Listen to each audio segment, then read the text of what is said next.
Tony Banks. We're talking about his brand new CD. It's an orchestral piece. It's 6 pieces for orchestra, and we've just heard him as part of Genesis there. So I wondered how he put down the demos for these tunes on the orchestral CD. Was there a different way of working? I'd get the ideas and I'd put them down with really quite elaborate demos.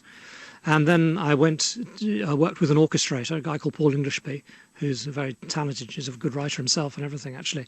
When we got to that stage, I want to make certain it's going to work right for an orchestra, going to sound for an orchestra, and other people really have more experience in this than me. So we did a backwards and forwards thing with him. He'd listen to what I'd done, and then he'd suggest some suggestions, and we'd do this. And we did this for a period of, 3 or 4 months, actually, with all the pieces, and hammered out something that I'm happy with. And to be honest, with 3 or 4 of the pieces on this, you heard the demo. A casual listen would sound kind of similar, to be honest. The 2 pieces that changed the most were probably the 2 solo pieces, where I think what I did in the backing was perhaps a little bit too full, and we kind of thinned it out quite a bit for the arrangements that you hear on this record. But that's the sort of thing I expect to have to do. And as long as you're working with someone you respect and you feel can really add to it, then it works. Is this where the internet and technology plays a great part? Because you can be sat at home doing something and then you can just whisk off an MP2 to somebody, can't you? And then they'll have a listen to it and come back. You don't have to be in the same room, do you? Well, I did do a little bit of that. But a lot of the time we did get in the same room as well, because it's much easier when you can just talk about a thing and then you can demonstrate ideas to each other. That all helps. But certainly it is true that when we did the very first things, obviously I sent them to him, as recordings, if you like, and then he sends them back to me. So you do a bit of that. And it certainly helps and speeds up the process quite a bit. But I think the main help you have nowadays is the computer, because you can sort of score things in a way that you can hear them back. Done with orchestral sounds to some extent, or simulated orchestral sounds, and you get a much clearer idea of how it will sound in the final instance. Did you work to a deadline on this, or was this just a labour of love? No real deadline. Everything I do is a labour of love, and in the case of this one, quite an expensive labour of love, I have to say. But I do because I love it. I mean, I have no particular thing. Once I got to a certain stage, I then had to start sort of booking things like the studio time and everything. But beyond that, I knew roughly what we were going to aim for, and then coordinating the musicians and everything. So it was, there was no particular deadline. I managed to create a time when everybody could do what they could do. Are you in a situation in a nice situation, where you can say, I want to do it like this? Because you're not a new artist coming through, so you've got more freedom, haven't you? Well, in some ways, I suppose. I mean, a lot of classical music, modern classical music is done, needs a sponsor. Really, you have to have people who put the money up. I'm fortunate that I can be my own sponsor, which is probably just as well, because I probably wouldn't be able to find anybody else. So that's what I do, really. I mean, I spend money on my own projects, and I'm able to do that. It's a great luxury. A lot of people who I'm sure can write music, great music and everything, who never get the chance to do this. But having had the career I have the advantage of being able to do this, and also have a certain number of people, audience that will follow me into this realm as well, which helps as a sort of starting point for putting the record out and stuff. I mean, there's advantages I come with, really, but it's, I just...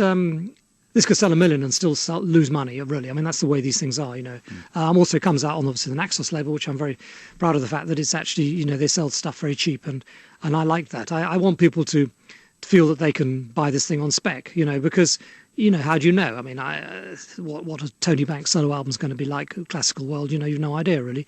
I like that aspect of it, because, I'm an unproven force in this particular area of music. What musicians give you inspiration then? What composers? What are you listening to at the present moment? Well, at the present moment, I don't know, Coldplay. I don't know whether that's inspiration or not. I don't know.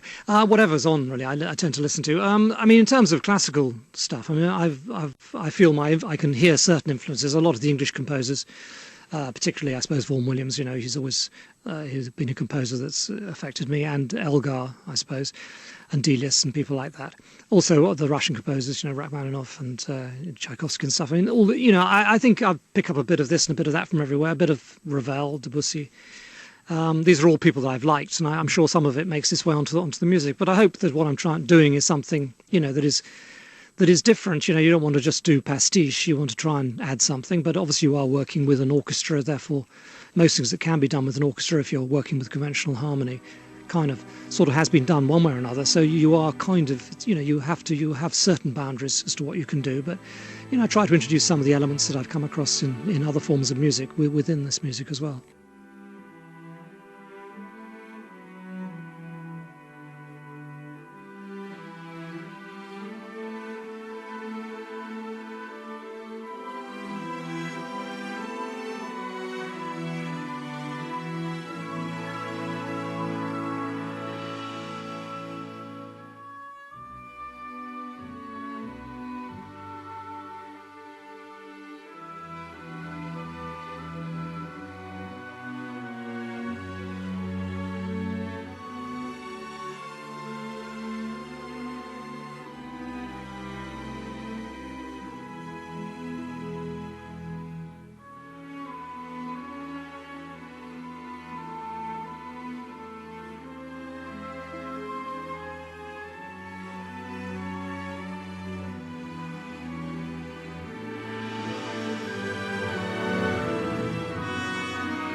It's a piece called Still Waters from the album. There's more to come from Tony Banks.